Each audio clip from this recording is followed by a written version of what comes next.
This episode of the CyberWire is made possible in part by SpyCloud. Stolen data circulating on the criminal underground is fuel for data breaches, account takeover, ransomware attacks, and online fraud. Your biggest security risk might be a breach or malware infection outside of your control that leaks the data of your users. SpyCloud constantly recaptures and analyzes new data from the criminal underground, powering solutions that proactively protect over 2 billion employees and consumers worldwide. Learn how to make recaptured data your best defense at spycloud.com/cyberwire. That's spycloud.com/cyberwire.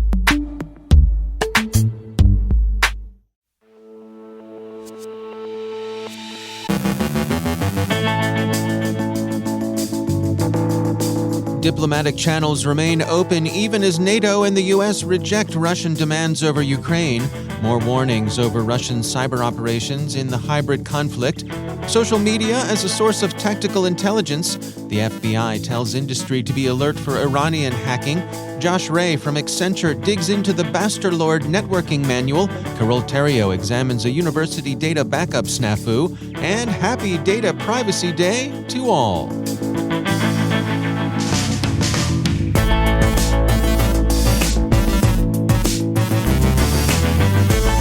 From the CyberWire studios at Data Tribe, I'm Dave Bittner with your CyberWire summary for Friday, January 28th, 2022.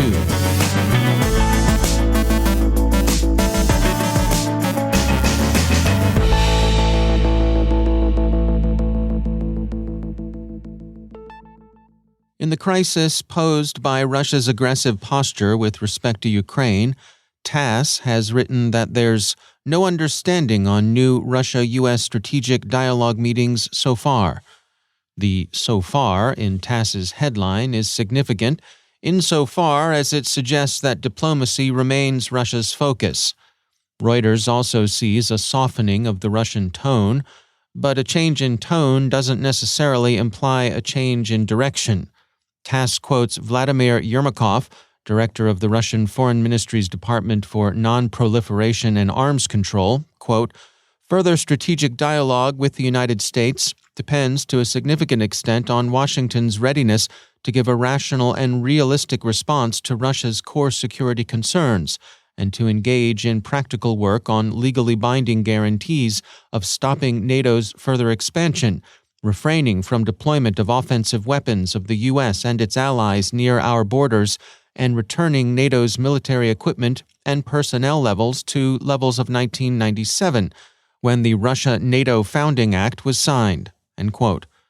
Those are substantially the demands Russia made during the Geneva talks, and neither NATO nor the U.S. are likely to accede to them. The U.S. has called for a meeting of the United Nations Security Council on Monday, where the U.S. intends to confront Russia over its preparations to invade Ukraine. The conflict between Russia and Ukraine is a hybrid one, with cyber operations preceding the physical kinetic invasion the West would like to forestall. The BBC reports that Britain's National Cybersecurity Centre has, like others among the Five Eyes, notably Canada and the U.S., renewed warnings to businesses in the UK that they should be on alert for Russian cyber attacks during the present period of heightened tension.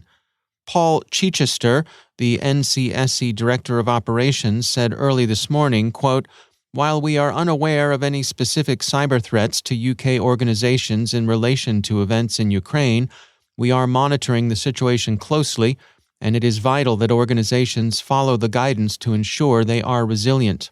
End quote.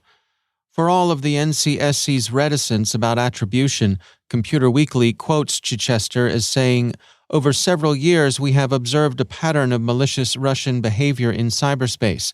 Last week's incidents in Ukraine bear the hallmarks of similar Russian activity we have observed before." End quote. While experts temper the warning with reassurance that panic isn't called for, and that Russian cyber operations are likely, at least in the initial phases of a hotter hybrid war, to be confined insofar as that's possible to the theater itself, memories of WannaCry and NotPetya remain fresh and lend gravity to NCSC's latest warning. The BBC quotes former NCSC Director Kieran Martin as saying, quote, At one point, around a fifth of the world's merchant shipping fleet was being controlled by WhatsApp because their computer systems weren't working. End quote. Also mindful of that 2017 experience, the Danish Defense Intelligence Service has warned the maritime sector in particular to be alert for possible spillover from Russia's hybrid war against Ukraine. Shipping Watch notes that the Danish shipping giant Maersk was particularly hard hit by NotPetya. Former Director Martin is among those who counsel against panic, at least with respect to cyber attacks. He said, "If the aim is to conquer Ukraine, you don't do that with computers." End quote. The BBC also suggests that both the UK and the US have succeeded in establishing their own persistence inside Russian critical networks, that Russia knows this, and that Russia will therefore be likely to exercise a degree of restraint before it lets an attack loose against Western targets, that the wiper used in the Bleeding Bear attacks against Ukrainian networks wasn't wormable and was therefore less likely to propagate beyond its intended targets, may be one indication of such restraint. CrowdStrike has released its analysis of the probable course of Russian cyber action against Ukraine. They attribute most of the activity against Ukrainian targets to Voodoo Bear, a unit operating under the direction of Russia's GRU military intelligence service. Voodoo Bear has a long history of servicing Ukrainian targets that goes back to 2014, the year Russia seized and annexed Ukraine's Crimean region. The recent information operations in the campaign CrowdStrike calls whispered debate are assessed as preparation. Should the conflict escalate, CrowdStrike expects Voodoo Bear to step up destructive wiper attacks. In hybrid war, cyber operations for the most part amount to what military officers call combat support, and experts commenting to the BBC tend to see it that way. What combat power, kinetic power, looks like is on display in Belarus. DFR Lab has been tracking the movement of Russian combat units into the Russian allies' territory, where they're positioned nominally for joint exercises along the border Belarus shares with Ukraine, and it's developed a surprisingly detailed picture of the Russian order of battle, that is, of the forces deployed in the vicinity of the Ukrainian border. The sources of DFR Lab's information are interesting. Some of them derive from satellite imagery, but more of them come from social media, as Belarusian locals take pictures and video of Russian equipment moving through their towns. Much of it appears on TikTok, and where else would you go for information on an enemy order of battle? Information wants to be free, as they used to say, and the way social media have put the need to show off so firmly in the cultural saddle makes one wonder whether traditional military operational security is even possible anymore. Who needs hyperspectral sensing platforms in low Earth orbit when everyone is happily taking selfies in front of BMP-2s at the local railhead? This is not, we should note, purely or even characteristically a Russian or Belarusian phenomenon. No army on the planet should be surprised when its deployments turn up on TikTok, right beside the latest moves of the most viral influencers. CrowdStrike has also published a long and detailed account of how Cozy Bear, Russia's SVR intelligence service, successfully exploited SolarWinds vulnerabilities in a long-running campaign CrowdStrike calls Stellar Particle. Especially noteworthy is the threat actor's ability to establish presence and remain undetected for months. The U.S. FBI this week issued an advisory warning private industry that the Iranian threat group Eminent Passagard is both newly active and posing a threat beyond the influence operations it's best known for. During recent U.S. election cycles, for example, the group's operators impersonated members of the Proud Boys to circulate inflammatory posts intended to exacerbate divisions in American civil society. The group is now held to be capable of and likely to engage in what the Bureau calls traditional cyber exploitation activity targeting several sectors, including news, shipping, travel, hotels and airlines, oil and petrochemical, financial and telecommunications in the United States, Europe, and the Middle East. Researchers at Reversing Labs have been keeping an eye on REvil with a view to assessing how significant the much ballyhooed FSB raids on those REvil apartments actually were. Quote, "The week before the arrest, there were 24 implants a day, 169 per week. The week after the arrest, there were 26 implants a day, 180 per week." End quote. That is, there's not much change, and what change has been seen actually represents an increase. And so the mystery of what Russia's FSB was actually out to accomplish remains. But whatever's going on, it's unlikely to be the dawn of a new era in international law enforcement cooperation. And we can't help but notice how the criminal world's lifestyles seem to have taken a haircut. The guys in the FSB video looked as if they were living like slacker undergraduates. What happened to the style of the older alleged cyber gang kingpins, the yacht on the Black Sea, the exotic cat kept as a pet, the stylish designer tracksuit?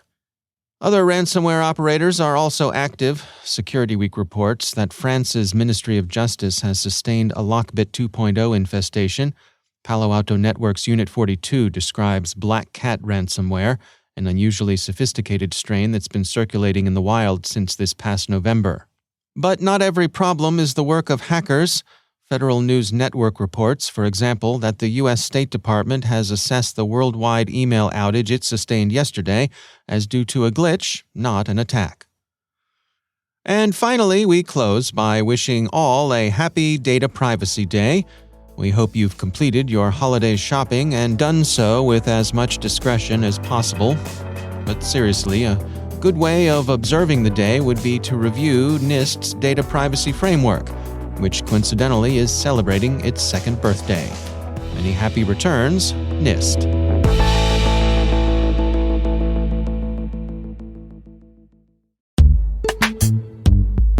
And now, a word from our sponsor, Recorded Future. Staying one step ahead of the rapidly evolving threat landscape requires a constant flow of daily intelligence. To stay up to date on everything happening in the world of cybersecurity, join over 50,000 other security professionals who subscribe to the Cyber Daily. With daily email updates on the latest cybersecurity news, top threat actors, exploited vulnerabilities, suspicious IP addresses, and more, the Cyber Daily is the first thing security professionals check every morning. To learn more and subscribe for free, go to recordedfuture.com/cyber-daily. And we thank Recorded Future for sponsoring our show.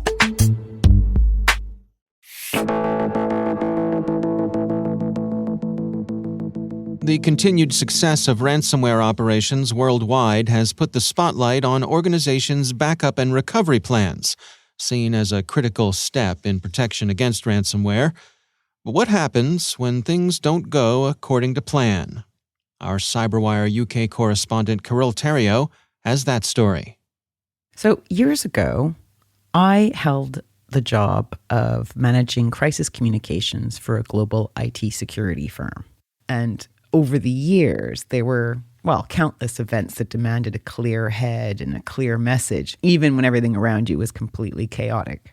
Managing a digital crisis and being directly responsible for it, those are very different indeed.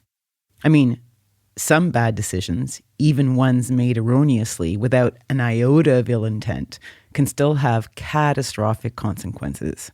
Case in point, Kyoto University, famed for producing world-class researchers, including 13 Nobel Prize laureates, well, they have recently found themselves in a nasty pickle. At the tail end of 2021, Bleeping Computer reported that the university lost 77 terabytes of research data due to a backup system error. 77 terabytes of data. This isn't a flash in the pan. This is a mountain, a monumental mountain of data. And apparently, the incident happened in just 2 days. According to a Kyoto University data release, between December 14th and 16th, 34 million files from 14 different research groups were wiped from the system and backup file. And from what I could make out from the Google translated version of the release, there was a careless modification of the backup program by the supplier of the supercomputer. And looking into it a bit further, it seems that this supplier are publicly taking the hit. Again, this is using Google Translate, and it seems to be a response on the incident. It says, "We are 100% responsible and deeply apologize for causing a great deal of inconvenience due to the serious failure of the file loss of the system." And they go on to explain that a modified script was overwritten in a way that spurred on the disaster. Now, it's quite rare for a massive corporation to own up, to say, mea culpa, our bad, and that victims need compensation. But ultimately, what a painful screw up. All that research and data. Poof. Like, no offense, but no compensation or sorries really can make up for that, can it? And despite the details on the disaster being very high level at best, I think we can all agree that none of us would want to swap places with the person who is actually responsible for this blunder. Well, person or persons. Due to stress, lack of resources, lack of attention, distraction, phone calls. A mistake with catastrophic consequences occurred. And maybe it was not just one mistake. Maybe there were several little oversights that led to this nightmare. All this leads me once again to build the case for regular risk assessments, not just on your own systems, but also those in your supply chain as well. This could be a requirement for doing business with you, a regular risk assessment on your systems to make sure that a mistake at their end has, for example, backup fail-safes, which would mean that if someone made a mistake, you don't lose all your data. This was Carol Theriault for the CyberWire.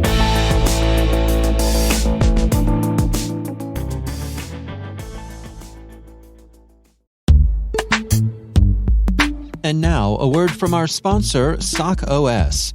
Support for this show and for stretched security teams comes from SOC-OS. Too many security alerts means alert fatigue for under-resourced SecOps teams. The traditional tools aren't solving the problem and come with their own overheads.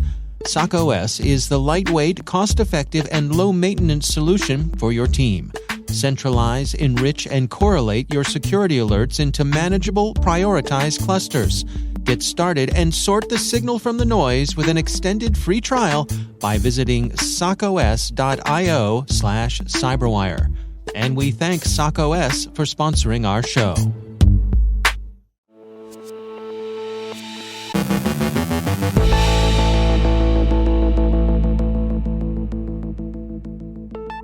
And I'm pleased to be joined once again by Josh Ray. He is Managing Director and Global Cyber Defense Lead at Accenture Security. Josh, it is always great to have you back here on the show.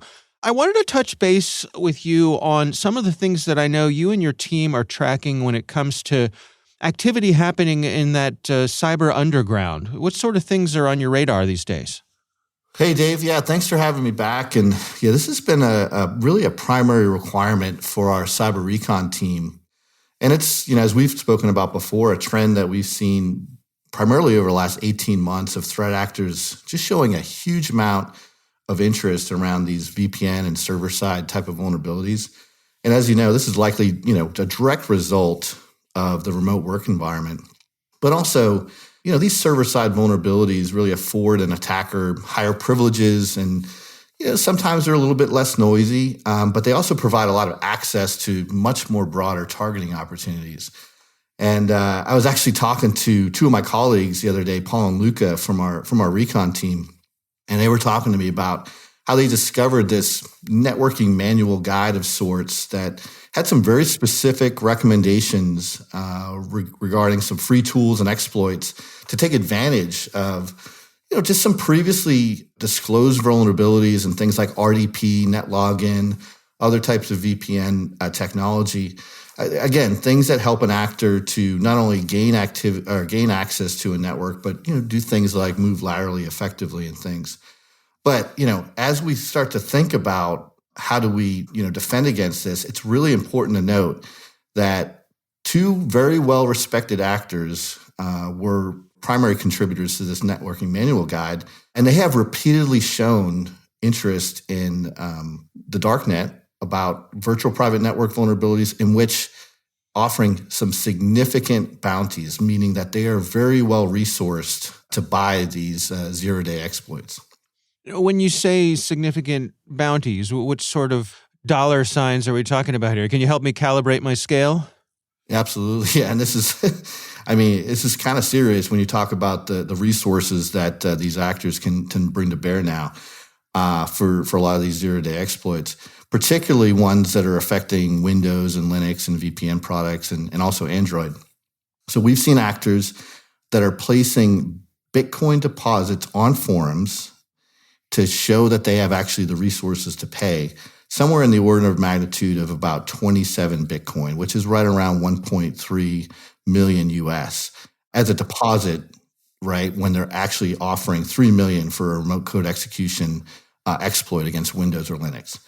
And in early January, another actor placed a 20 Bitcoin, right around 900,000 deposit and offered about $1 million for exploits in Windows, IoT, Android, and Linux. So we're talking significant dollar amounts really to really focus on being able to get the latest and greatest zero-day exploits to exploit these technologies. Is it fair to say this is a pretty exclusive club here, that we're playing in the nation state level with these kinds of dollar amounts? It's tough to say nation state or otherwise, but the fact of the matter is that there are actors that are out there that have the resources, and we're obviously seeing this, environment and operations become more and more specialized.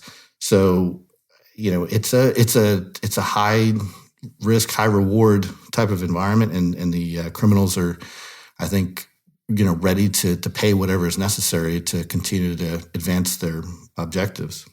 When you see this sort of thing out there, this sort of networking manual, what are your recommendations for folks to best protect themselves? So there's three things that I try to help people kind of understand, and when we talk to clients, we put context around it, right? So patching hygiene is critical, right, and absolutely needs to happen, but it's table stakes, right? And I think just as a community, we need to agree that we need to do better than that. We really need to be thinking about how do we drive an intel-driven approach into our vulnerability and attack surface management programs. And this is, it's not just good enough to get, the latest and greatest proof of concept code or active exploitation out there to help drive your patch prioritization. That's important. But I would say that even if you're doing that, you're a little bit behind. We really got to start thinking about taking it a step further, right? When we see that a new server-side exploit is found, we have seen actors that are initiating scanning of the entire IPv4 space within hours to find vulnerable systems. So that means that you as a network defender have to be much more proactive, and you have to be actively hunting your environment and your attack surface and using, a third party or even an internally built intel capability that can operate responsibly in the darknet, and that's important, right? You got to be able to do it without causing a lot of risk to your organization, to provide those advanced indications and warning about how the threat's operating, the things that they're interested in targeting. Because if you can't do that, then you're always going to be on your back foot, Dave. And I think it's going to be really difficult for organizations to achieve that resilient security posture. All right. Well, interesting insights as always. Josh Ray, thanks for joining us.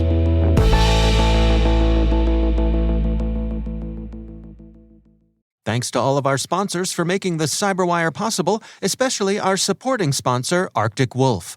End cyber risk for your organization with the Arctic Wolf Security Operations Cloud and Concierge Security Model. Learn more at arcticwolf.com/cyberwire.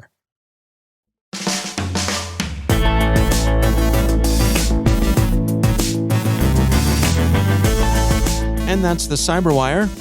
For links to all of today's stories, check out our daily briefing at thecyberwire.com.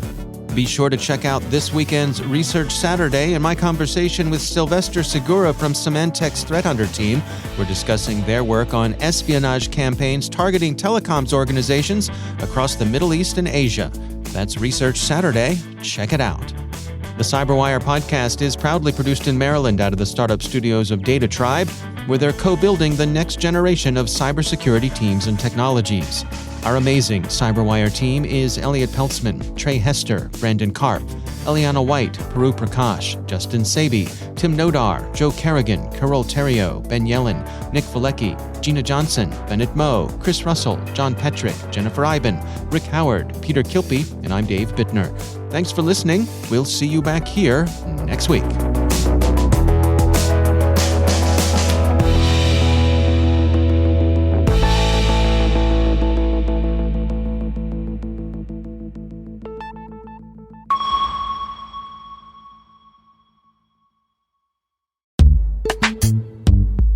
And now, a word from our sponsor, Trellix. Today, there's a new way to look at security, not just as a cause for concern, but as an opportunity to better your business. With a living security solution from Trellix, you can face your future with confidence, knowing that every day you're getting smarter and more agile. Threats are evolving, but so is your company. When you have a platform that's always learning and adapting, you can stay one step ahead of the threats. Incidents are on the rise, but your organization can rise above them. By tapping into open partnerships and native connections, you can respond to incidents in real time. Risk management is growing more complex, but your business has what it takes to overcome complexity. With embedded tools and expert insights, you can make risk management easy. Bring your security to life with Trellix. And we thank Trellix for sponsoring our show.